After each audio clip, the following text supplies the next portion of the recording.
Salut! Une dure année s'achève et comme le veut la tradition, je vous souhaite de bonnes fêtes de fin d'année. Je ne vous souhaite pas encore une bonne année, une future bonne année. D'une part, la tradition ne le permet pas et de nos jours, il vaut mieux attendre quand même que l'année s'achève. Je le ferai donc lors de la prochaine vidéo que nous reprendrons à la rentrée, à mon retour de vacances. Je vais toutefois passer un petit message en grec exceptionnellement parce que j'ai des spectateurs contre toute attente dans la sphère grecque. Des spectateurs francophones puisque cette chaîne est en français. Probablement est-ce dû à la présence de mon drapeau chypriote, de ma présence à Chypre. Donc je vais passer un petit message en grec que je vais sous-titrer.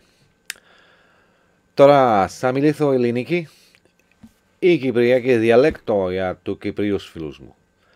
Είναι που κάνετε φίλοι μου. Φυσικά τώρα μένω στην Γαλλία. Αλλά τον Απρίλιο θα είμαι στην πόλη Χρυσοχού. Καλά Χριστούγεννα και καλή πρωτοχρονιά. J'ai de nombreux remerciements à vous faire. Quand j'ai démarré ce canal, il y a un peu plus de 3 ans, sur un sujet niche finalement, et aussi réduit que celui des tubes électroniques, je n'imaginais pas avoir une communauté aussi active sur ce canal que je n'ai pas monétisé. Je n'imaginais même pas un jour que je pourrais monétiser un canal, enfin rendre monétisable un canal sur un sujet aussi finalement précis et sur une technologie finalement que l'on peut raisonnablement qualifier d'obsolescente, même si elle est utilisée encore dans les amplis guitares et dans certains amplifis.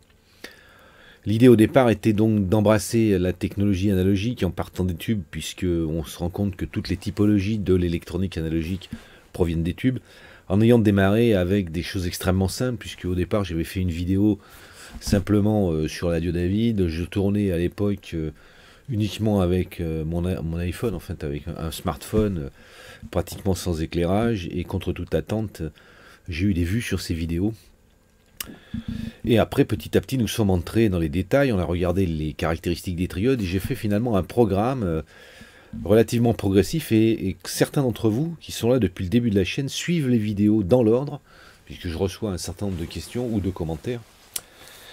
Et on est passé de plus en plus dans le détail, on a observé et étudié de près l'effet Miller, on a fait des calculs avec des nombres complexes, on a même, contre toute attente, travaillé sur des fonctions de transfert avec des nombres complexes, alors que je voulais limiter mon propos finalement au niveau du bac, essentiellement, en entrant dans la théorie. On a même tracé des régimes transitoires, travaillé sur des régimes transitoires, dirais-je, avec des équations différentielles, ce que je me refusais à faire.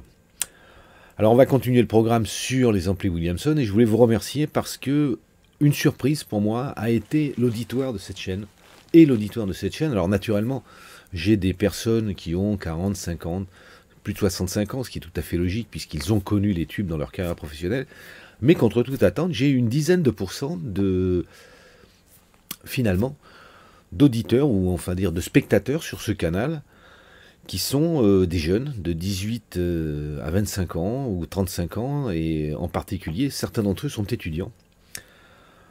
Alors j'imagine que c'est les vidéos que j'ai pu faire sur le transformateur, sur l'électromagnétisme, qui sont des vidéos très théoriques, mais j'ai aussi des jeunes qui s'intéressent aux tubes, et c'est assez surprenant, finalement, que des jeunes à une époque où on parle de DSP, de FPGA, de microcontrôleurs, finalement, en viennent à faire des montages avec des tubes.